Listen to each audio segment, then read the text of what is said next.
Hey guys, मेरा नाम doctor शरुण है और आप सबका स्वागत है हमारे इस यूट्यूब चैनल पर जिसका नाम है नीट बडी, जहाँ पे मैं आपको एनसीईआरटी का डायग्राम्स एक्सप्लेन कर रहा हूँ और उस एक्सप्लेनेशन के थ्रू आपको कुछ कॉन्सेप्ट्स एनसीईआरटी के मैं बता रहा हूँ ताकि अपकमिंग नीट एग्जाम की प्रिपरेशन में आपकी थोड़ी सी हेल्प हो सके।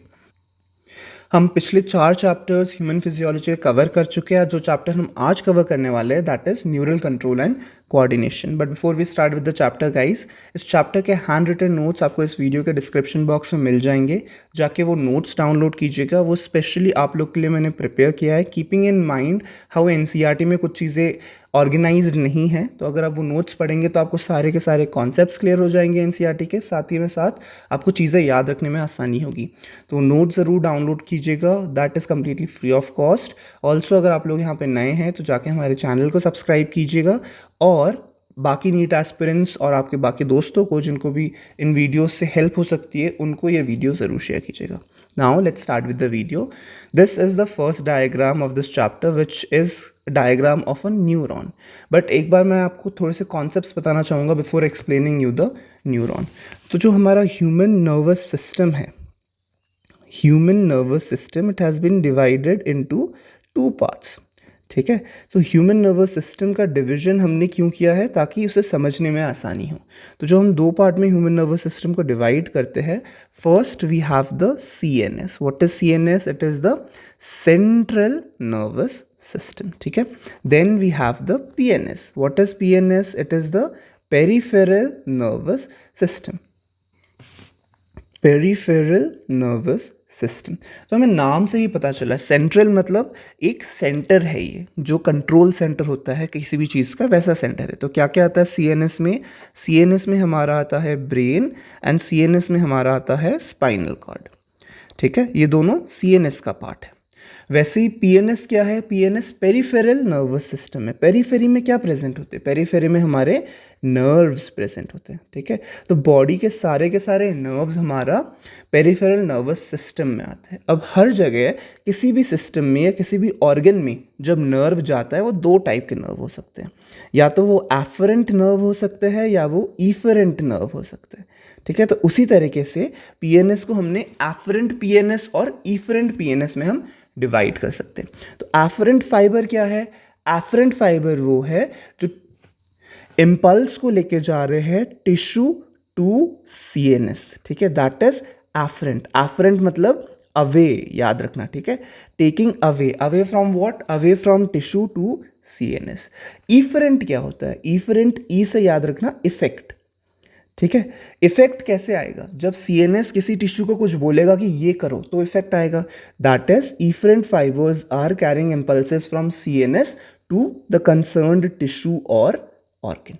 ठीक है, so that is 2 types of nerves in PNS, the afferent and the efferent nerve. लेकिन पीएनएस का ये क्लासिफिकेशन नहीं है। पीएनएस का क्लासिफिकेशन क्या है? तो जब पीएनएस है हमारा, उसको जब हम क्लासिफाई करते हैं तो 2 पार्ट में हम क्लासिफाई करते हैं। एक है हमारा सोमैटिक नर्व्स और दूसरा है हमारा ऑटोनॉमिक नर्व्स। ठीक है, तो ये कंफ्यूजन एक्चुअली होता है कि एफरेंट सिस्टम, इफरेंट सिस्टम क्या है और सोमैटिक सिस्टम, ऑटोनॉमिक सिस्टम क्या है। So basically somatic system is the connection between CNS and skeletal muscles. What is skeletal muscles? पिछले चैप्टर में आपको बताया मैंने, मसल्स अलग अलग टाइप के हैं, smooth muscle, skeletal muscle, heart muscle. तो skeletal muscle is nothing but the voluntary muscle, the muscle that is under voluntary control, that is somatic PNS. तो बेसिकली कनेक्शन जो सीएनएस और मसल के बीच में है that is the somatic nervous system. और वैसे ही कनेक्शन जो सीएनएस और इनवॉलंटरी मसल के बीच में है, सीएनएस एंड इनवॉलंटरी मसल। ठीक है, सीएनएस एंड इनवॉलंटरी मसल के बीच में जो कनेक्शन है that is are autonomic nervous system. ठीक है, अब जो डिफरेंस क्या है? हमने 2 टाइप से क्यों क्लासिफाई किया? 2 टाइप से इसलिए क्लासिफाई किया क्योंकि एफरेंट और इफरेंट क्या है? They are type of nerves. मतलब ये कि अगर हमारे पास एक मसल फाइबर है, ठीक है, जिसमें ऐसे स्ट्राइशंस भी हमने दिखा दिए हैं, और इसमें एक नर्व आ रहा है और एक नर्व इससे जा रहा है, तो जो नर्व इसमें आ रहा है वो क्या होगा? इफेक्ट लेके आएगा। तो वो क्या होगा? इफरेंट। यहाँ पे सीएनएस है। ठीक है, और जो नर्व इससे जा रहा है वो क्या होगा? एफरेंट होगा। ठीक है, स्केलेटल मसल में इफरेंट सोमैटिक नर्व आ जाएगा। ठीक है, efferent somatic nerve efferent somatic nerve आ जाएगा और इफरेंट सोमैटिक नर्व आ जाएगा, ठीक है। एफरेंट और इफरेंट सोमैटिक नर्व आ जाएगा। वैसे ही अगर हम एक ऑर्गन लेंगे, सपोज हमने यहाँ पे एक हार्ट ले लिया या सपोज हमने लंग्स ले लिया, ठीक है। तो लंग्स में अगर कोई सप्लाई आ रहा है हमारे पास, तो ये सप्लाई क्या होगा, इफरेंट ऑटोनॉमिक होगा और एफरेंट ऑटोनॉमिक होगा, ठीक है। तो बेसिकली आपको याद ये रखना है कि somatic and autonomic are types of PNS, afferent and efferent are types of nerves, ठीक है। They are types of nerves, जो कि हर एक पीएनएस में एफरेंट भी होगा, इफरेंट भी होगा। सोमैटिक में भी एफरेंट इफरेंट है, ऑटोनॉमिक में भी एफरेंट इफरेंट है। अब ऑटोनॉमिक को भी हम 2 पार्ट में डिवाइड कर सकते हैं। क्या क्या है ऑटोनॉमिक का डिवीजन? ऑटोनॉमिक को जब हम 2 पार्ट में डिवाइड करते हैं, या तो हमारे पास आता है सिंपैथेटिक या हमारे पास आएगा पैरासिम्पैथेटिक। सिंपैथेटिक या फिर हमारे पास आएगा पैरासिम्पैथेटिक। अगेन वही बात है, सिंपैथेटिक में भी क्या होगा, एफरेंट इफरेंट, पैरासिम्पैथेटिक में भी क्या होगा, एफरेंट इफरेंट, ठीक है। इतना क्लियर हो गया कि afferent efferent type of nerves है, ठीक है। अब सिंपैथेटिक पैरासिम्पैथेटिक ये है क्या? बेसिकली किसी भी ऑर्गन को आप 2 तरीके से कंट्रोल कर सकते हो। जैसे अगर हम हार्ट का एग्जाम्पल लें, फॉर एग्जाम्पल हार्ट, तो हार्ट को क्या, heart is a myogenic organ, यही समझाया था आपको। मायोजेनिक मतलब वो अपना इंपल्स खुद जनरेट कर रहा है, लेकिन फिर भी भले ही हार्ट को कॉन्ट्रैक्ट करने के लिए सिग्नल नहीं चाहिए, लेकिन हार्ट के रेट को कंट्रोल करने के लिए, रिदम को कंट्रोल करने के लिए, कॉन्ट्रैक्शन के फोर्स को कंट्रोल करने के लिए, फोर्स ऑफ कॉन्ट्रैक्शन, ये सब हम कंट्रोल कर सकते हैं। तो ये सब कंट्रोल करने के लिए हमारे पास सिंपैथेटिक पैरासिम्पैथेटिक नर्वस सिस्टम है। तो हमारे जो भी इनवॉलंटरी ऑर्गन्स हैं, उन सब के लिए एक सिंपैथेटिक सिस्टम जा रहा है, एक पैरासिम्पैथेटिक सिस्टम जा रहा है, and they balance each other. Balance मतलब अगर कोई चीज़ सिंपैथेटिक प्रमोट कर रहा है, तो पैरासिम्पैथेटिक वही चीज़ डिक्रीज करेगा, साथ में काम नहीं करते, ठीक है। एक बार सिंपैथेटिक सिस्टम स्टिमुलेट करेगा, जब सिंपैथेटिक सिस्टम का काम हो जाएगा तो पैरासिम्पैथेटिक सिस्टम फिर उस पर स्टिमुलेट करेगा, ठीक है। लेकिन सिंपैथेटिक अगर इंक्रीज करे तो पैरासिम्पैथेटिक डिक्रीज करेगा। एग्जाम्पल हार्ट का लेंगे, तो सिंपैथेटिक सिस्टम हार्ट का क्या करता है, हार्ट रेट इंक्रीज करता है। तो जब भी इमरजेंसी होता है, या फिर सपोज जैसे कि एक एग्जांपल है, आपके पीछे अगर कुत्ता भाग रहा है, तो आपके हार्ट रेट को इंक्रीज करना है, ठीक है। हार्मोनल सिस्टम में इमरजेंसी हार्मोन रिलीज हो जाता है, जो इमरजेंसी हार्मोन है वो भी क्या करता है, आपके हार्ट रेट को स्टिमुलेट करता है। वैसे ही सिंपैथेटिक सिस्टम भी साथ में काम कर रहा है इमरजेंसी हार्मोन के, तो वो क्या करेगा, आपके हार्ट रेट को इंक्रीज करेगा। अब जैसे ही आपके पीछे कुत्ता जो भाग रहा था, वो कुत्ता शांत हो गया, आप थोड़ा आगे आ गए, अब आपके पीछे कोई कुत्ता नहीं भाग रहा, कोई डेंजर नहीं है आपको, कोई इमरजेंसी नहीं है, तो अब हार्ट रेट नॉर्मल में लाना है। लेकिन इमरजेंसी के टाइम में हार्ट रेट बढ़ा के कहाँ 150 तक ले गए थे, तो हमें नॉर्मल रेट में लाना है। तो पैरासिम्पैथेटिक क्या करेगा, हार्ट रेट रिड्यूस कर देगा, और नॉर्मल में आएगा तो वो वापस आपके 60 या 70 के रेंज में हार्ट रेट आपका वापस आ जाएगा, ठीक है। वैसे ही सिंपैथेटिक क्या करेगा, फोर्स ऑफ कॉन्ट्रैक्शन इंक्रीज कर देगा ताकि ज़्यादा से ज़्यादा ब्लड निकले हार्ट से। पैरासिम्पैथेटिक क्या करेगा, उसका ठीक opposite, force of contraction reduce कर देगा, ठीक है। So that is the classification of entire human nervous system. याद रखना है गाइज, क्या है ह्यूमन नर्वस सिस्टम का क्लासिफिकेशन, सीएनएस पीएनएस। पीएनएस को फिर कैसे डिवाइड किया, सोमैटिक ऑटोनॉमिक। ऑटोनॉमिक को कैसे डिवाइड किया, सिंपैथेटिक एंड पैरासिम्पैथेटिक, ठीक है। इतना अगर आपको समझ आ गया तो आपको entire chapter would be easy to understand. Now let's move on to the diagram of this chapter. ये डायग्राम है किस चीज़ का, this diagram is of a neuron. What is a neuron? Neuron is nothing but the structural and the functional unit, ठीक है। Remember, it is the structural as well as the functional unit. दोनों में क्यों specify कर रहा हूँ, क्योंकि entire nervous system is made of neurons only, और जो फंक्शनल यूनिट है, सबसे छोटा यूनिट नर्वस सिस्टम का जो इंडिपेंडेंटली काम कर सकता है, वो भी आपका न्यूरॉन ही है, ठीक है। तो न्यूरॉन को जब हम डिवाइड करते हैं, तो आप 3 पार्ट में न्यूरॉन को डिवाइड कर सकते हो। एक है आपका cell body, which is nothing but the main body जहाँ पे सिग्नल्स प्रोसेस हो रही है। उसके बाद है हमारे पास डेंड्राइट्स, ठीक है, डेंड्राइट्स बोलते हैं इसको। और उसके बाद है हमारे पास एक्सॉन।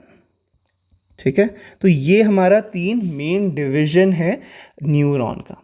ठीक है, तो सेल बॉडी कुछ भी नहीं है, बेसिकली हमारा जो मेन प्रोसेस सेंटर है न्यूरॉन के अंदर, प्रोसेस सेंटर वो है ये। तो इसमें क्या क्या मिलेगा, जैसे कि हर एक सेल में मिलता है, क्या क्या मिलता है इसमें, इसमें हमको मिल जाएंगे हमारे सारे सेल ऑर्गेनेल्स।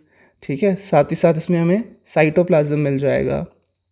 एक इंटरेस्टिंग चीज़ जो बाकी ऑर्गन्स में नहीं होती लेकिन इसमें है, that is your Nissl's granules. ठीक है, what is it, Nissl's granules. तो क्या है निसल्स ग्रैन्यूल्स, डायग्राम में जो ऑरेंज ऑरेंज हाईलाइट किए ना, that is your Nissl's granules. होते क्या है ये, basically they are nothing but your endoplasmic reticulum. Cell organelle वाले चैप्टर में आपने पढ़ा होगा कौन कौन से ऑर्गेनेल होते हैं हमारे पास। एक एंडोप्लाज्मिक रेटिकुलम होता है, जब उसमें राइबोसोम लग जाता है तो क्या बन जाते हैं, rough endoplasmic reticulum. So basically Nissl granule is nothing but endoplasmic reticulum और राइबोसोम आपस में मिले हुए हैं। ठीक है, और वो ग्रैन्यूलर फॉर्म में है। अच्छा, एंडोप्लाज्मिक रेटिकुलम और जब राइबोसोम आपस में मिलते हैं वो करते क्या है, प्रोटीन सिंथेसिस। और प्रोटीन सिंथेसाइज करने के लिए इनको क्या चाहिए, एमआरएनए भी चाहिए। ठीक है, सो ये 3 चीज़ें आपस में मिलके निसल ग्रैन्यूल बनाते हैं। ठीक है, फंक्शन क्या है निसल ग्रैन्यूल का, प्रोटीन सिंथेसिस, जो हमारे सारे आरईआर रफ एंडोप्लाज्मिक रेटिकुलम का होता है। ठीक है, सो मेन हाईलाइट यहीं पे है निसल्स ग्रैन्यूल का। क्वेश्चन में आता है, नीट एग्जाम में आया है पहले भी, which of the following structures do not have Nissl granule, और ऑप्शन में दे देंगे dendrite, cell body, axon, axon terminal, Schwann cells. ठीक है, तो उसमें से याद रखना एक्सॉन और शॉन सेल्स में हमारा निसल्स ग्रैन्यूल नहीं होता है, जैसा डायग्राम में दिख रहा है। डेंड्राइट्स में भी आपके निसल ग्रैन्यूल्स होते हैं। ठीक है, now what are dendrites, dendrites are nothing but projections of cell body. ठीक है, प्रोजेक्शंस ऑफ सेल बॉडी, मतलब सेल बॉडी से कुछ ऐसे फाइबर्स टाइप के निकल रहे हैं, बस वही है डेंड्राइट्स। डेंड्राइट्स का काम क्या है, डेंड्राइट्स का काम है टू रिसीव इम्पल्स। कहाँ से इम्पल्स रिसीव करेगा, from other neuron, receive impulse from other neuron and forward it to cell body.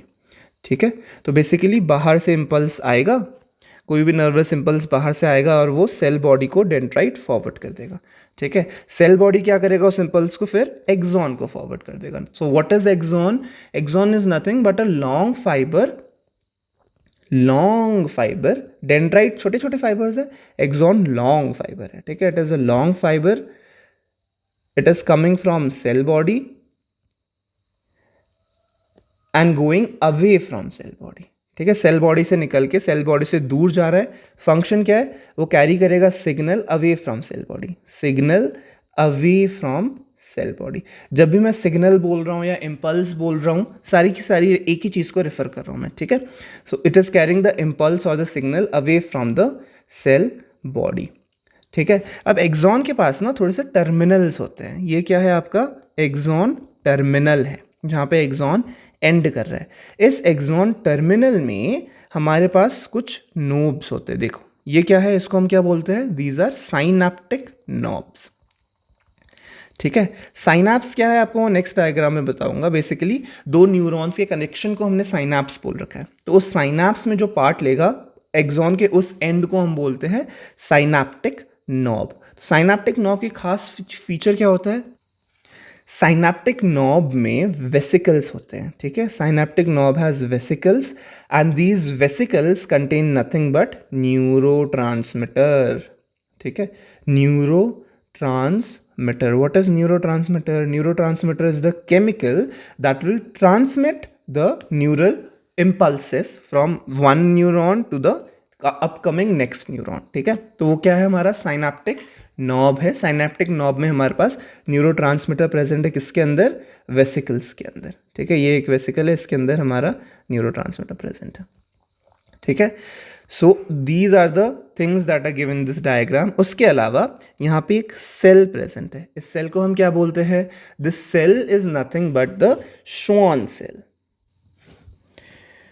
This cell is the Schwann sales.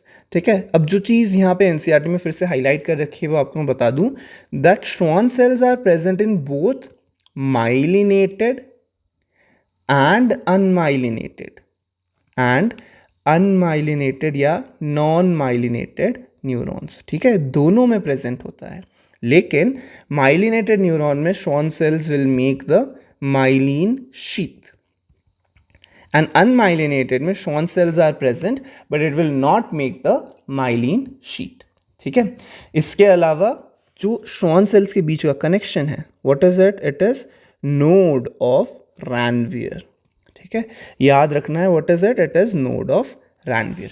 So इतना आपका इस NCERT के डायग्राम में चीज़ें एक्सप्लेन करनी थी मेरे को आपको. अच्छा, एक और चीज़ है, based on number of axon and number of dendrites we have a classification system of neurons. ठीक है, we have another classification of neurons. So neurons, so the neurons can be of 3 types. ठीक है, एक होता है हमारा multipolar,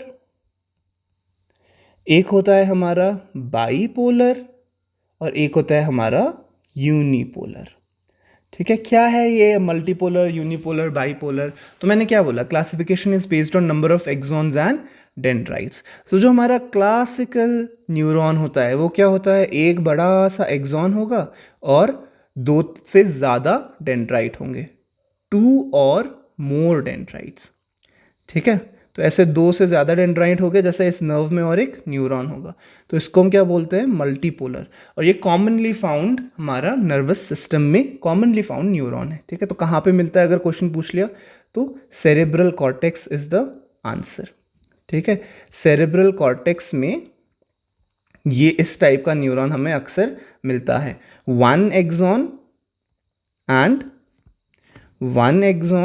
and more than 2 dendrites, more than 2. ठीक है, more than 2 is the catch word. ठीक है, याद रखना है आपको, 2 और मोर देन 2 डेंड्राइट्स.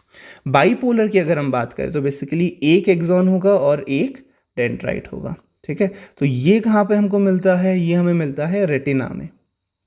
रेटिना ऑफ आई में आपको बाईपोलर न्यूरॉन मिल जाएगा. क्या है bipolar? Again 1 axon plus 1 dendrite. ठीक है, अब यूनिपोलर की अगर हम बात करें तो यूनिपोलर में हमारे पास एक एक्सॉन है और हमारे पास 0 डेंड्राइट है, देयर आर नो डेंड्राइट्स. ठीक है, तो that is unipolar. Now unipolar are found only in embryonic state, embryo में मिलता है, हमें अभी बड़े होने के बाद नहीं मिलता. ठीक है, तो क्लासिफिकेशन ऑफ न्यूरॉन ऐसे कर सकते हैं. कैसे कर सकते हैं? Multipolar, bipolar, unipolar. यूनिपोलर में क्या है, एक एक्सॉन है, डेंड्राइट नहीं है. बाईपोलर में एक एक्सॉन, एक डेंड्राइट. मल्टीपोलर में एक एक्सॉन और 2 और मोर डेंड्राइट्स. ठीक है, तो क्लासिफिकेशन ऑफ न्यूरॉन भी हो गया. With that we finish off the diagram, this diagram of this chapter. Now let's move on to the next diagram. Now this is a diagram of a synapse of our body. In human, there is only one type of synapse, that is chemical synapse. But in nature there are 2 type of synapses. ठीक है, कौन कौन से 2 type के synapses होते हैं nature में, basically other organisms में जो मिलते हैं? तो हमारे पास या तो इलेक्ट्रिकल साइनाप्स हो सकता है, इलेक्ट्रिकल साइनाप्स, या केमिकल साइनाप्स हो सकता है. ठीक है, ह्यूमंस में हम केमिकल साइनाप्स की बात करेंगे. जैसे पिछले डायग्राम में मैंने आपको बताया था, साइनाप्टिक नॉब्स है ना, एक्सॉन टर्मिनल में साइनाप्टिक नॉब्स है और वहाँ पे क्या है, एक केमिकल प्रेजेंट है, न्यूरोट्रांसमीटर. तो वो ह्यूमन साइनाप्स होगा, केमिकल साइनाप्स हो गया. तो फर्क क्या है इलेक्ट्रिकल और केमिकल साइनाप्स में? इलेक्ट्रिकल साइनाप्स में प्री साइनाप्टिक और पोस्ट साइनाप्टिक न्यूरॉन बहुत पास लोकेटेड होते हैं. ठीक है, बहुत पास, बीच में ऑलमोस्ट कोई गैप नहीं है. लेकिन केमिकल साइनाप्स में क्या होगा, प्री साइनाप्टिक और पोस्ट साइनाप्टिक के बीच में एक गैप होगा. इसको गैप को क्या बोलते हैं हम? साइनाप्टिक क्लेफ्ट बोलते हैं. डायग्राम में आपको दिखाऊंगा. इसको बोलते हैं साइनाप्टिक क्लेफ्ट. और साइनाप्टिक क्लेफ्ट में क्या होता है, न्यूरोट्रांसमीटर्स आते हैं. ठीक है, बेसिकली प्री साइनाप्टिक रिलीज करेगा, पोस्ट साइनाप्टिक उसको प्रोसेस करेगा. किसको? न्यूरोट्रांसमीटर्स को. ठीक है, दूसरा चीज़, इलेक्ट्रिकल में एक इम्पल्स कैसे कंडक्ट होता है, क्योंकि ये बहुत पास में लोकेटेड है तो it is conducted as a direct current. ठीक है, direct current flow. Direct current flow में क्या होगा, इस न्यूरॉन से इम्पल्स आ रहा है, वो सीधा सीधा पोस्ट साइनाप्टिक न्यूरॉन में फ्लो कर जाएगा. ठीक है, बीच में किसी भी चीज़ की ज़रूरत नहीं पड़ेगी. लेकिन यहाँ पे जैसे मैंने बताया, वी नीड अ न्यूरोट्रांसमीटर. ठीक है, वी नीड अ न्यूरोट्रांसमीटर, ताकि प्री और पोस्ट साइनाप्टिक न्यूरॉन्स के बीच में हमारा इम्पल्स ट्रैवल कर सके। ठीक है, अब यहाँ पे डायरेक्ट करंट फ्लो है तो ऑब्वियसली साइनाप्स कैसा होगा, ये फास्ट होगा। ठीक है, यहाँ पे क्या होगा, रिलेटिवली स्लो होगा। रिलेटिवली स्लो क्यों बोल रहा हूँ, क्योंकि फास्ट ये भी है।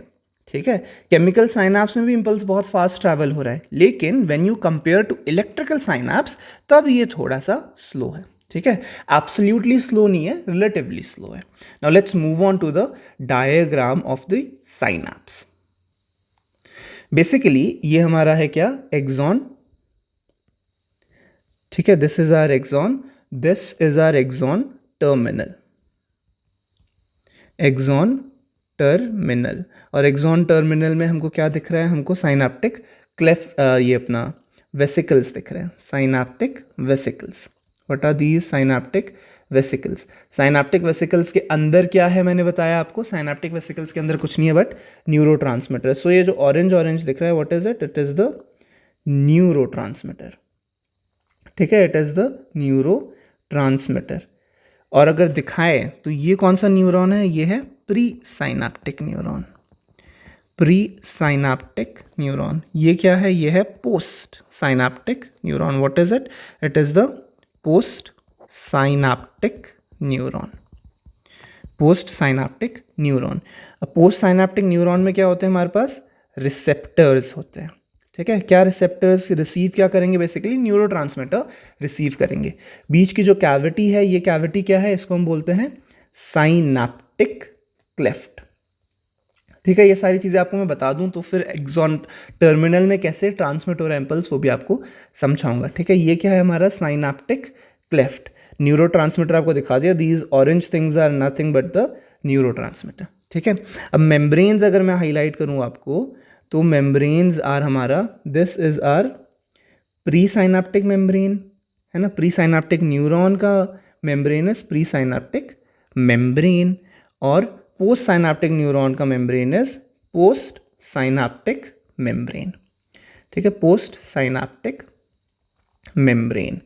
तो ये है आपका पूरा का पूरा डायग्राम जिसमें सारी चीज़ें बताई गई है। अब होगा क्या, देखो, अब इम्पल्स आएगा यहाँ से, इम्पल्स ट्रांसमिट हो कैसे रहा है विद इन अ नर्व, वो मैं आपको नेक्स्ट डायग्राम में बताऊंगा। बट अभी के लिए समझो कि नर्व से इम्पल्स ट्रैवल करके एक्सॉन तक पहुँच गया, तो वो इम्पल्स अब एक्सॉन टर्मिनल तक जाएगा। एक्सॉन टर्मिनल में जैसे ही वो इम्पल्स जाएगा तो ये जो साइनाप्टिक नॉब है उसमें वो इम्पल्स फैलेगा सबसे पहले तो।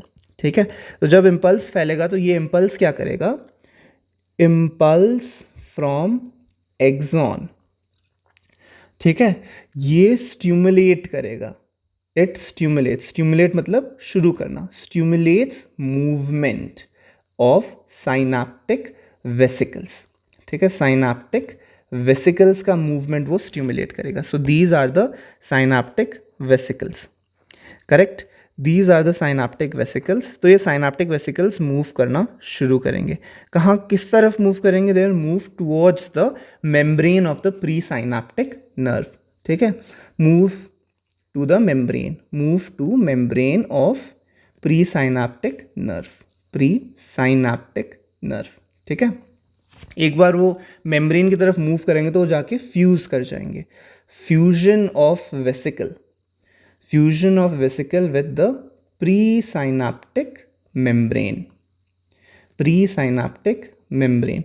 तो जब फ्यूजन होगा वेसिकल का with the pre synaptic membrane, तो जो हमारे वेसिकल के अंदर न्यूरोट्रांसमीटर है that will be released, neurotransmitters released.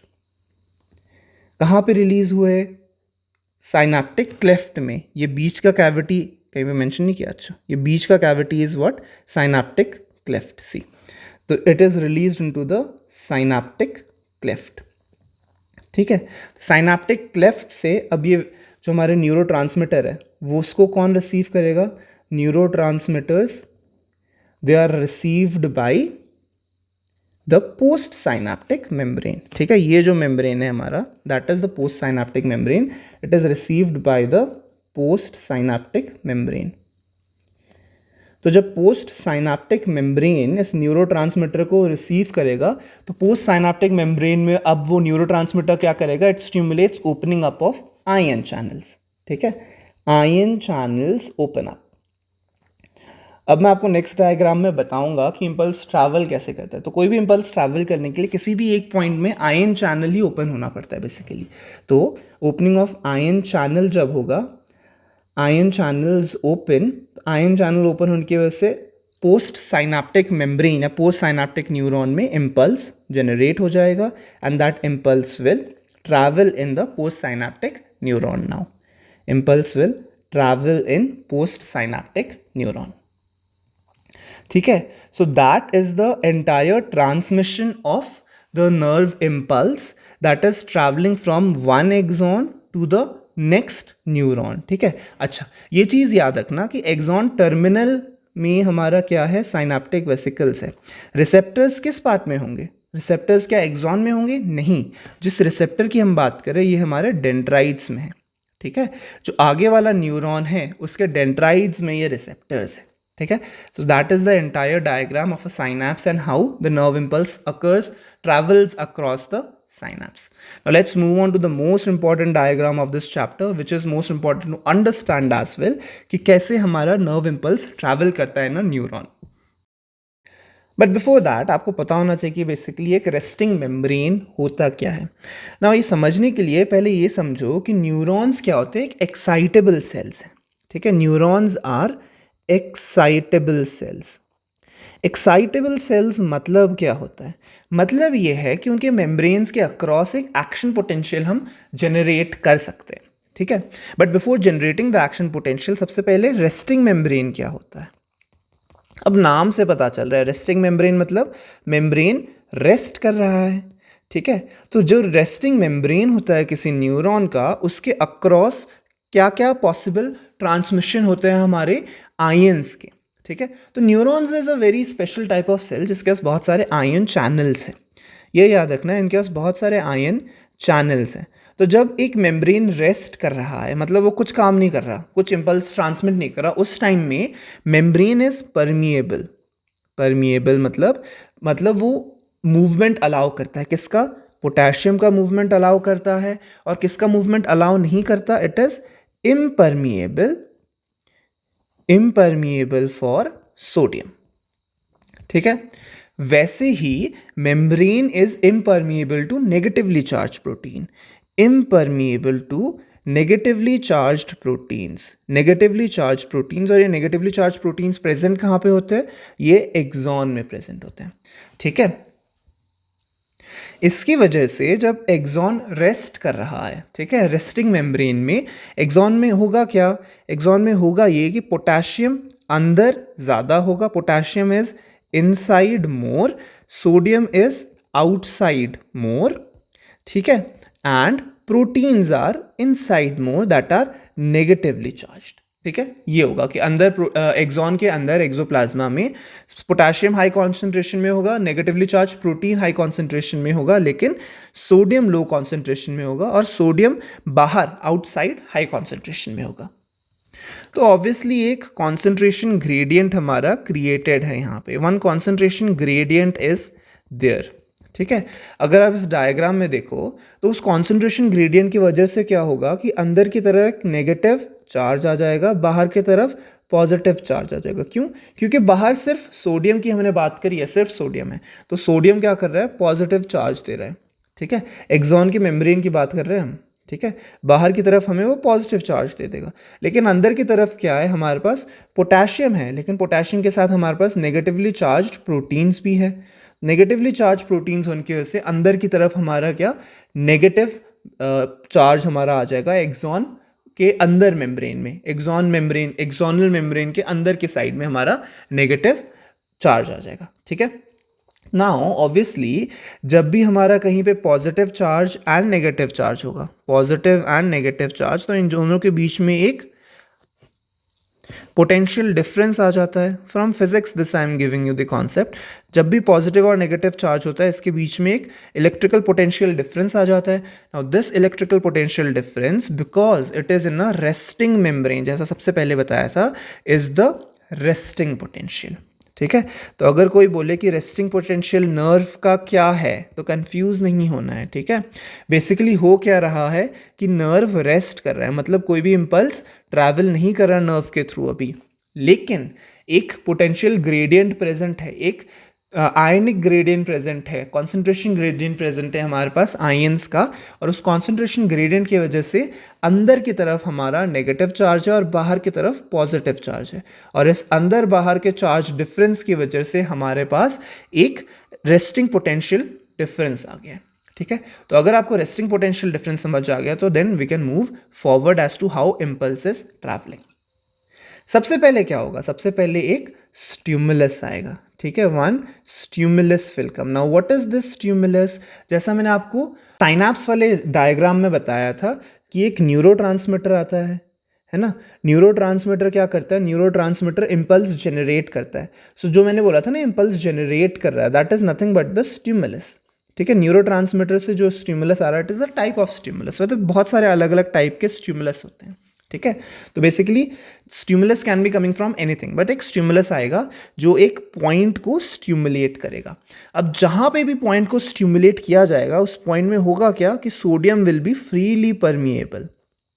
ठीक है, सोडियम फ्रीली परमिएबल हो जाएगा तो क्या होगा कि सोडियम अपना पॉजिटिव चार्ज उस मेम्ब्रेन के अंदर लेके आएगा। नॉर्मली क्या बताया, सोडियम बाहर है और बाहर की तरफ पॉजिटिव चार्ज है, लेकिन अगर एक स्टिमुलस की वजह से किसी भी एक पॉइंट पे, पूरे मेम्ब्रेन की बात नहीं कर रहा, at a point, stimulus at a point, वो पॉइंट में क्या होगा कि अचानक से हमारा sodium will be freely permeable.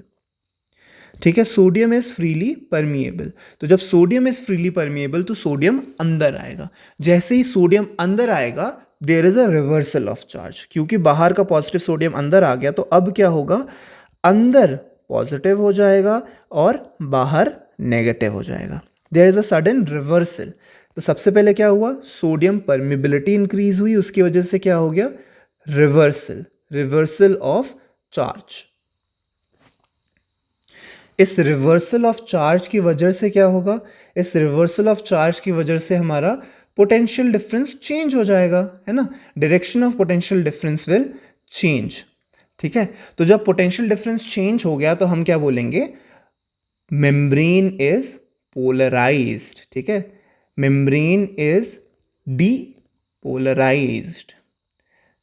Normally क्या था, पोलराइज्ड मेम्ब्रेन था, पॉजिटिव बाहर नेगेटिव अंदर। अब उल्टा हो गया, उल्टा हो गया तो क्या हो जाएगा, मेम्ब्रेन विल गेट डीपोलराइज्ड। और ये डीपोलराइज्ड होने के बाद जो सिग्नल अब ट्रांसमिट होने वाला है उसको हम क्या बोलेंगे, एक्शन पोटेंशियल। ठीक है, उसको हम बोलते हैं एक्शन पोटेंशियल या इम्पल्स।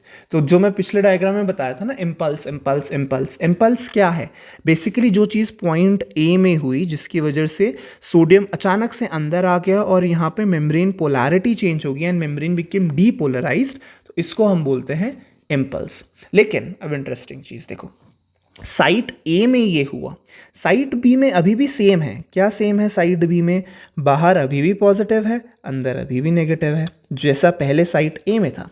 ठीक है, साइड बी में अभी भी बाहर पॉजिटिव है और अंदर नेगेटिव है। Now we know that current will flow from positive to negative. Positive to negative मतलब यहाँ पे नेगेटिव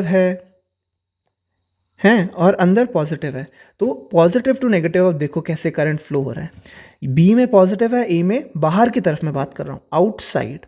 बी में पॉजिटिव है, ए में नेगेटिव है, तो करंट बाहर कैसे फ्लो करेगा, from B to A.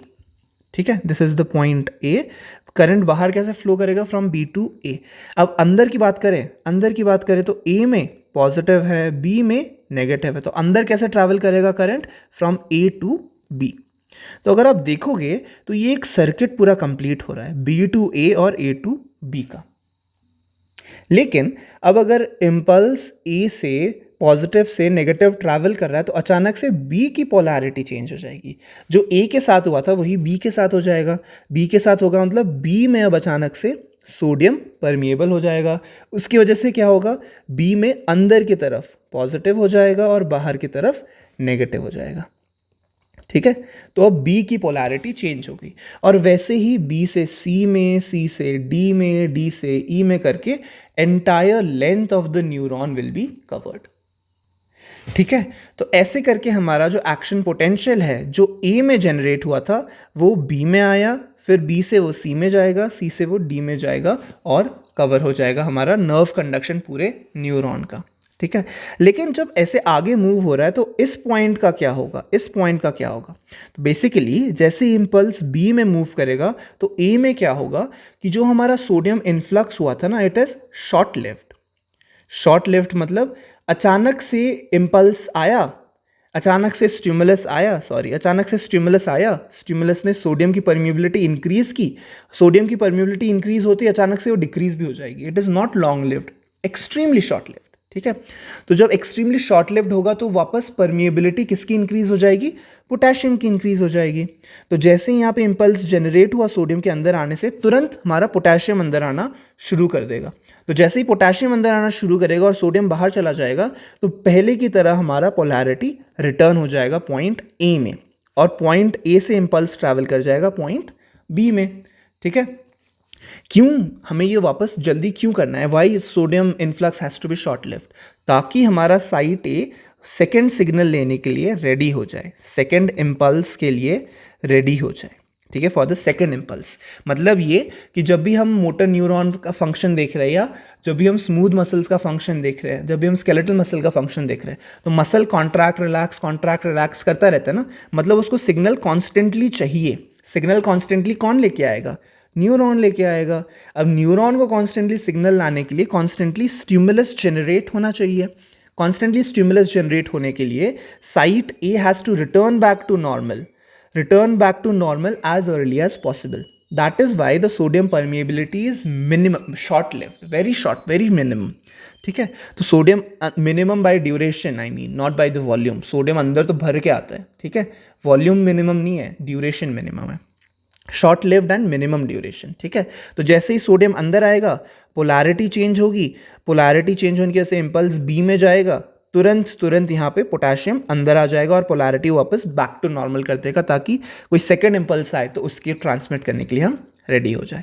So that is the entire diagram of how the impulse is conducted in a neuron. This is important guys, समझना बहुत ज़रूरी है, मुश्किल नहीं है। एक फिजिक्स का कॉन्सेप्ट है कि नेगेटिव और पॉजिटिव चार्ज के बीच में एक एक्शन पोटेंशियल रहता है। ठीक है, अब वो अगर रेस्टिंग मेम्ब्रेन है तो रेस्टिंग मेम्ब्रेन पोटेंशियल बोल दिया है, अगर वो रेस्टिंग मेम्ब्रेन नहीं है, डीपोलराइज्ड मेम्ब्रेन है, तो उसको एक्शन पोटेंशियल बोल दिया। ठीक है, रेस्टिंग पोटेंशियल और एक्शन पोटेंशियल में यही फ़र्क है, डिफरेंस वही है। नेगेटिव और पॉजिटिव चार्ज के बीच का पोटेंशियल डिफरेंस ही हम बात कर रहे हैं, लेकिन रेस्टिंग मेम्ब्रेन पोटेंशियल में क्या है कि हमारे पास कोई इम्पल्स नहीं आया है। एक्शन पोटेंशियल में क्या है कि इम्पल्स आया, मेम्ब्रेन एक जगह डीपोलराइज हुआ और इम्पल्स आगे ट्रैवल भी कर गया। ठीक है, पूरा का पूरा खेल फिजिक्स के पोटेंशियल डिफरेंस के कॉन्सेप्ट का है। ठीक है, so that is the entire diagram. I hope ये डायग्राम को समझ आया हो, इंपॉर्टेंट है ये डायग्राम, सेकंड थर्ड बार बोल चुका हूँ, ये इंपॉर्टेंट है। ठीक है, कॉन्सेप्ट पढ़िए, जो नोट्स प्रोवाइड किया उस नोट्स को डाउनलोड करके पढ़िए, वहाँ पे भी मैंने बिल्कुल ऐसे ही फ्लो चार्ट में समझाया है। इनफैक्ट वहाँ का फ्लो चार्ट आपको और बेटर ऑर्गेनाइज मिलेगा देन एनसीईआरटी, सो वो फ्लो चार्ट से आप ज़रूर पढ़िएगा। Now let's move on to the final diagram, that is the diagram of CNS। और उस diagram of CNS में हम सिर्फ ब्रेन का डायग्राम करने वाले हैं। ठीक है, अब ब्रेन का डायग्राम करने से पहले अगेन जैसे मैं हर बार करता हूँ, कुछ ओवरव्यू चीज़ें का बता दूँ आपको, ताकि वो याद रखने में आपको आसान हो। तो सबसे पहले ब्रेन है क्या? Brain is a part of CNS। ठीक है, CNS का पार्ट है तो ऑब्वियसली ब्रेन को प्रोटेक्ट करना बहुत ज़रूरी है।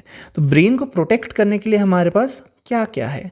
तो सबसे पहले तो ब्रेन को प्रोटेक्ट करने के लिए हमारे पास क्रेनियम है।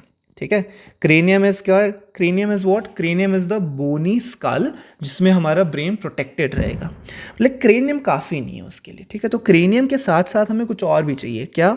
जैसे हर ऑर्गन में होता है कवरिंग। ठीक है, जिन जिन ऑर्गन को अभी तक एक्सप्लेन किया है, लंग्स को एक्सप्लेन किया, लंग्स में कवरिंग था, हार्ट को एक्सप्लेन किया, हार्ट में कवरिंग था, किडनी को एक्सप्लेन किया, किडनी में कवरिंग है। ठीक है, तो हर एक ऑर्गन में कवरिंग प्रेजेंट है, तो ब्रेन में भी कवरिंग प्रेजेंट है। And unlike those organs, unlike lung जहाँ पे 2 लेयर्ड कवरिंग था, अनलाइक हार्ट जहाँ पे 2 लेयर्ड कवरिंग था, brain has a 3 layered covering. ठीक है, that shows how much more important brain is. तो 3 लेयर्ड कवरिंग में क्या क्या है? सबसे बाहर का लेयर इज ड्यूरा मैटर, ये नाम याद रखना है आपको। ठीक है, इससे क्वेश्चंस आते हैं। सबसे बाहर का लेयर इज ड्यूरा मैटर, सबसे अंदर का लेयर इज पाया मैटर। ठीक है, पाया mater is the inside most layer, और पाया मैटर क्या? ब्रेन के बिल्कुल साथ चिपका होता है।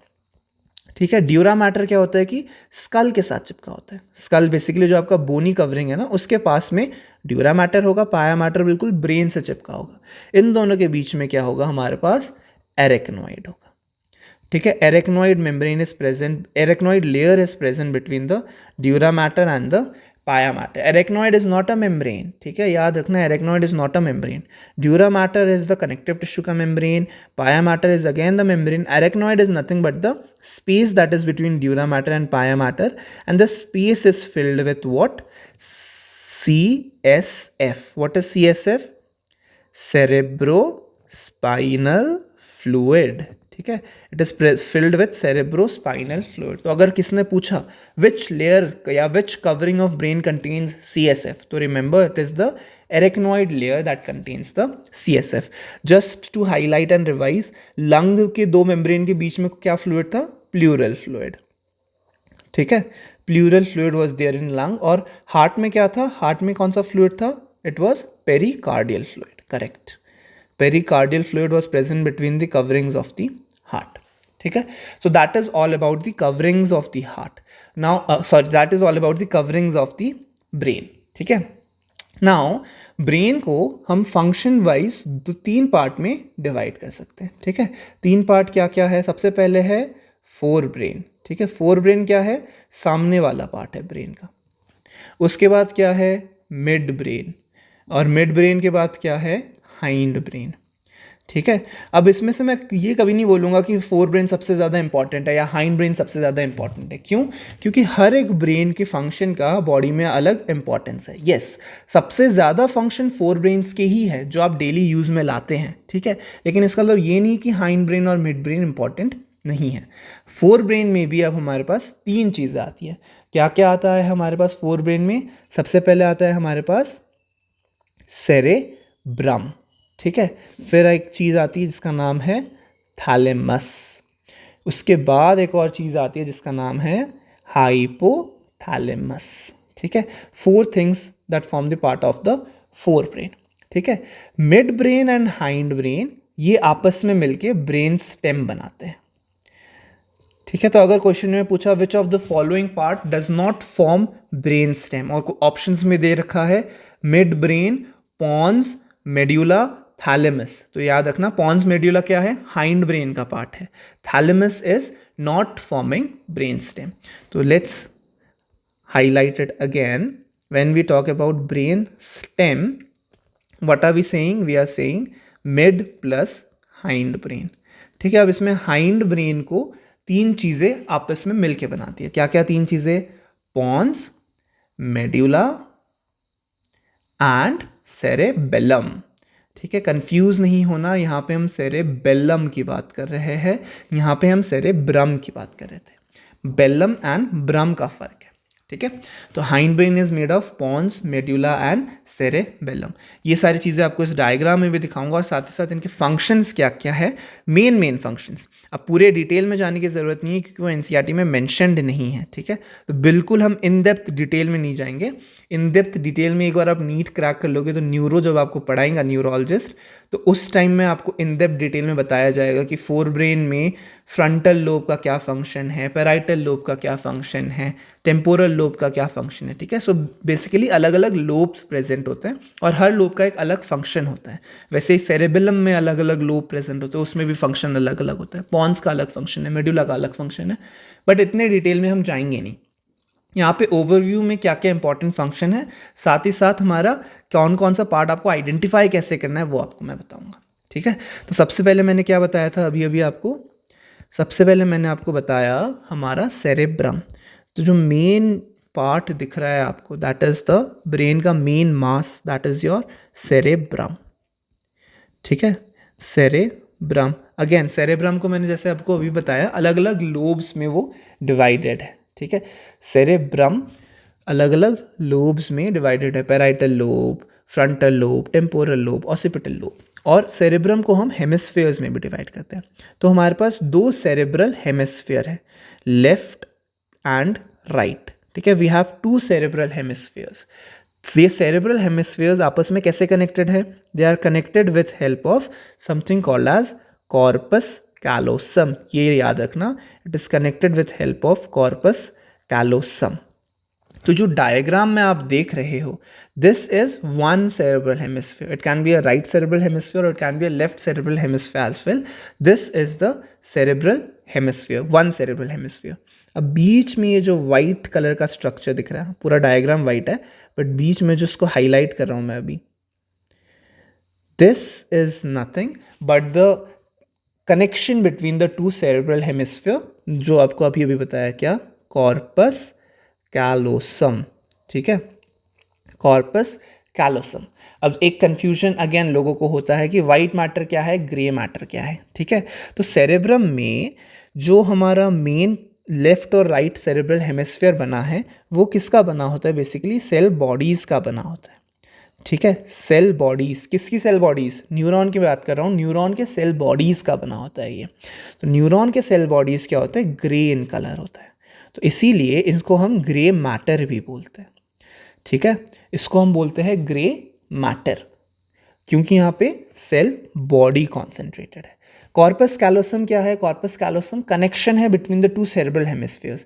कनेक्ट क्या करता है, न्यूरॉन्स को कनेक्ट क्या कर रहा है, एक्सॉन कनेक्ट कर रहा है ना, that is what is connecting neurons.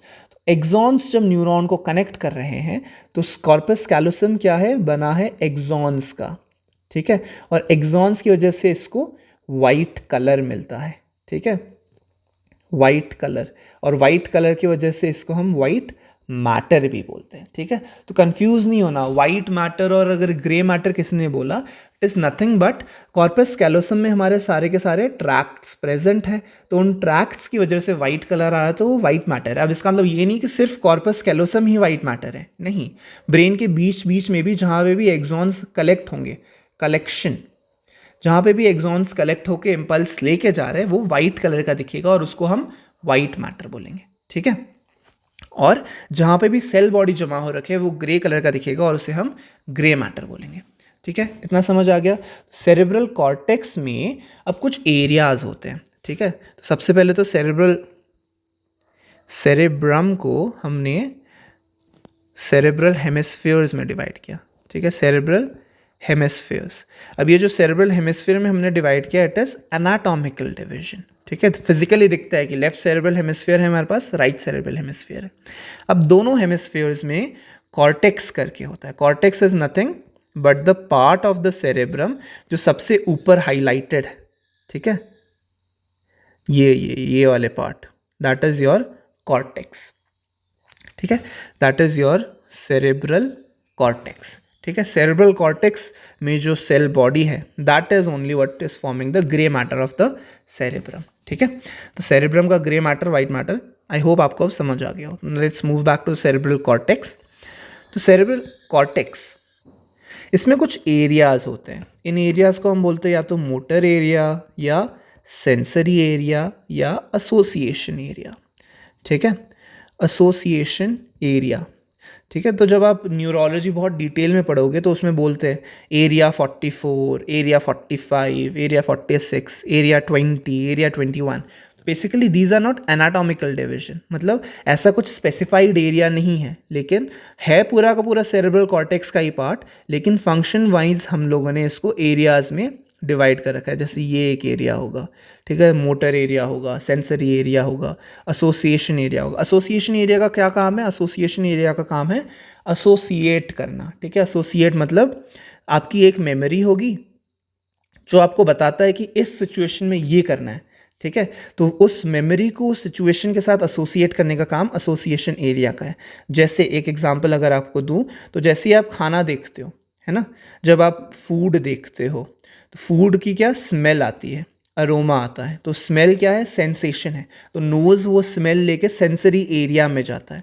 ठीक है, सेंसरी एरिया में जब वो स्मेल लेके जाता है तो एसोसिएशन एरिया बताता है कि अच्छा सेंसरी एरिया उस स्मेल को एसोसिएशन एरिया में भेजेगा। फिर एसोसिएशन एरिया बताता है कि अच्छा ये स्मेल तो पराठे की है, या फिर ये स्मेल आपके चिकन की है, वेजिटेरियन फूड की है, पनीर की है, वट एवर इट इज़। तो वो एसोसिएशन एरिया बताता है कि ये स्मेल इसकी है। तो अब उस स्मेल के बेसिस में आपको जो काम करना है वो फिर मोटर एरिया बताएगा। तो ये आपस में इंटरकनेक्टेड तरीके से काम करते हैं। एसोसिएशन एरिया फिर बताएगा कि अच्छा आपको खाना खाना है, नहीं आप डाइट कर रहे हो, आपको ये खाना नहीं खाना है। ठीक है, तो फिर आपका मोटर एरिया करता है। तो sensory area, association area, motor area आप लोग को याद रखना है। इंडिपेंडेंट लोब के फंक्शंस में जाने की ज़रूरत नहीं है। मैं बार बार इसलिए बता रहा हूँ क्योंकि बहुत सारे आपके कोचिंग के बुक्स में, बहुत सारे आपके रेफरेंस बुक्स में मिल जाएगा कि आपके सेरेब्रल कॉर्टेक्स को उन्होंने फिर डिवाइड कर दिया है हर एक लोब में, और हर एक लोब का फंक्शन भी बता रखा है। तो वो आपके लिए बहुत ज़्यादा कॉम्प्लिकेट हो जाएगा, उतना डिटेल में आपको जाने की ज़रूरत नहीं है। ऊपर ऊपर से आपको पता होना चाहिए कि ऐसे एरियाज़ होते हैं। उसके अलावा फोर ब्रेन के दो और स्ट्रक्चर्स है। एक है हमारा थैलेमस, और थैलेमस के ठीक नीचे हमारा क्या है, हाइपोथैलेमस। ठीक है, अब इसमें से हाइपोथैलेमस का फंक्शन याद रखना। Hypothalamus has role in maintaining our body temperature, ठीक है, मेंटेनिंग आवर हंगर। साथ ही साथ हाइपोथैलेमस में न्यूरो सेक्रेटरी सेल्स होते हैं, जो कि आपको नेक्स्ट चैप्टर में भी बताऊंगा। न्यूरो सेक्रेटरी सेल्स, तो न्यूरो सेक्रेटरी सेल्स क्या करते हैं, वो सेक्रीट करते हैं हार्मोन्स। और ये हार्मोन्स किसको कंट्रोल करते हैं, ये हार्मोन्स आपके पिट्यूटरी को कंट्रोल करते हैं। एक टाइम में माना जाता था pituitary is the master gland, फिर बाद में डिस्कवर हुआ कि नहीं, पिट्यूटरी को भी कंट्रोल करने के लिए ग्लैंड है, दैट इज़ द हाइपोथैलेमस। फिर हाइपोथैलेमस को मास्टर ग्लैंड का नाम दिया गया। ठीक है, so that is all about the forebrain. Now let's move on to the midbrain. Midbrain is nothing but a structure that is located between forebrain and hindbrain. जो fore brain और hind brain है ये हमारे ज़्यादातर चीज़ें control कर रही है। फोर ब्रेन हमारा ज़्यादातर मोटर का चीज़ें कंट्रोल कर रहा है, हाइंड ब्रेन हमारा ज़्यादातर जो इनवॉलंटरी है, इनवॉलंटरी ऑर्गन्स, इनवॉलंटरी सिस्टम, उसके मूवमेंट्स को कंट्रोल कर रही है। तो अगर आपको डायग्राम में मैं दिखाऊँ अलग कलर से, so this is the part of the mid brain. ठीक है, this is the part of the mid brain. Function as such mid brain का अभी तक पता चला नहीं है, बट वही है कि वो फोर ब्रेन और हाइंड ब्रेन को कनेक्ट करता है। इसमें कॉर्पोरा क्वाड्रीजेमिना आपको वर्ड याद रखना है, कॉर्पोरा क्वाड्रीजेमिना। ठीक है, क्वाड्रीजेमिना से पता चल रहा है कि क्वाड्री मतलब फोर। हम एक फोर लॉब्यूलर स्ट्रक्चर की बात कर रहे हैं, फोर राउंड स्वेलिंग्स। ये एनाटॉमिकल स्ट्रक्चर है। जब आप ब्रेन देखोगे तो नीचे की तरफ आपको चार ऐसे स्वेलिंग्स दिखते हैं जिसको हम बोलते हैं कॉर्पोरा क्वाड्रीजेमिना। तो these four lobular swellings are called as corpora quadrigemina. Question में एग्जाम में ऐसे ही पूछेंगे कि corpora quadrigemina is part of which brain, या corpora quadrigemina is related to what. ठीक है, उससे ज़्यादा कुछ पूछा नहीं जाएगा मिड ब्रेन के बारे में। सो आप कॉर्पोरा क्वाड्रीजेमिना याद रखो। हाँ, एक और चीज़ है कि there is a central cavity in the mid brain जिसको हम बोलते हैं सेरेब्रल एक्विडक्ट। ठीक है, सेरेब्रल एक्विडक्ट। ये जो सेरेब्रल एक्विडक्ट है इसके थ्रू क्या करता है, हमारा सीएसएफ फ्लो करता है। जो सीएसएफ आपको मैंने अरेक्नोइड मेम्ब्रेन में बताया था, उसी सीएसएफ की यहाँ पे बात हो रही है। ब्रेन में हर एक जगह कैविटी है। ठीक है, जो हमारा फोर ब्रेन का कैविटी है उसको हम वेंट्रिकल्स बोलते हैं। ठीक है, वेंट्रिकल्स मतलब कौन कौन सा वेंट्रिकल प्रेजेंट है हमारा फोर ब्रेन में, लैटरल वेंट्रिकल्स। ठीक है, लैटरल वेंट्रिकल्स। अब वेंट्रिकल वर्ड से आप कंफ्यूज हो जाओगे, इसलिए मैं ज़्यादा डिटेल में बताऊंगा नहीं। वेंट्रिकल आप हार्ट का ही अभी के लिए याद रखो, बट हर ब्रेन के पार्ट में, fore brain, mid brain, hind brain, हर जगह कुछ ऐसी कैविटीज़ होती हैं जहाँ पे सीएसएफ होता है। ठीक है, वो ब्रेन के अंदर होता है, ब्रेन के बाहर तो ऑब्वियसली सीएसएफ है ही है, ब्रेन के अंदर होता है ये। और यही वेंट्रिकल्स जो है वहीं से सीएसएफ सेक्रीट होता है। एरेक्नोइड लेयर में सीएसएफ सेक्रीट नहीं होता, एरेक्नोइड लेयर में सीएसएफ ड्रेन हो रहा है। ठीक है, तो सीएसएफ सेक्रीट वेंट्रिकल्स में होता है हमारा। Lateral ventricle is the cavity of the fore brain. जैसे यहाँ पे सेरेब्रल एक्विडक्ट बोल रहे हैं ना, सेरेब्रल एक्विडक्ट क्या करेगा, जो लैटरल वेंट्रिकल है उसको थर्ड वेंट्रिकल के साथ वो कनेक्ट करेगा। थर्ड वेंट्रिकल कहाँ पे है, वो थर्ड एंड फोर्थ वेंट्रिकल आपके मिड और हाइंड ब्रेन में प्रेजेंट होते हैं। ठीक है, and ventricles are entirely connected structures जिसमें सीएसएफ फ्लो होता रहता है। बट अभी के लिए कंफ्यूज नहीं होना, आप वेंट्रिकल मतलब आप ब्रेन को नहीं, आप हार्ट को ही याद करोगे। ठीक है, वेंट्रिकल मतलब हार्ट का लेफ्ट एंड राइट वेंट्रिकल, जो हमारा हार्ट ब्लड पंप करता है वो वेंट्रिकल के थ्रू पंप होता है। ठीक है, now let's move on to the hind brain. Hind brain में हमारे पास तीन इंपॉर्टेंट स्ट्रक्चर्स लोकेटेड है। और क्या क्या है ये तीन इंपॉर्टेंट स्ट्रक्चर्स? तीन इंपॉर्टेंट स्ट्रक्चर्स में सबसे पहले हैं हमारे पास सेरेबेलम, जैसा मैंने सबसे पहले स्टार्टिंग में आपको बताया था। उसके बाद हमारे पास है मेड्यूला, मेड्यूला बोलो, मेड्यूला ऑब्लोंगाटा बोलो, इट्स द सेम थिंग। ठीक है, ऑब्लोंगाटा भी बोलते हैं इसको, मेड्यूला ऑब्लोंगाटा, सिर्फ ऑब्लोंगाटा नहीं। And finally we have the pons, ये तीनों मिलके क्या बनाएंगे, हमारा हाइंड ब्रेन बनाएंगे। अब इसमें से जो मेडुला ऑब्लोंगाटा है, this is what continues as the spinal cord. ठीक है, medulla oblongata continues as the spinal cord. So ये तीन चीज़ें हमारे हाइंड ब्रेन बना रहे हैं। फंक्शन क्या है, फंक्शन ये है पॉन्स का, सबसे पहले इसमें कुछ सेंटर्स होते हैं। ठीक है, कुछ सेंटर्स होते हैं जो हमारे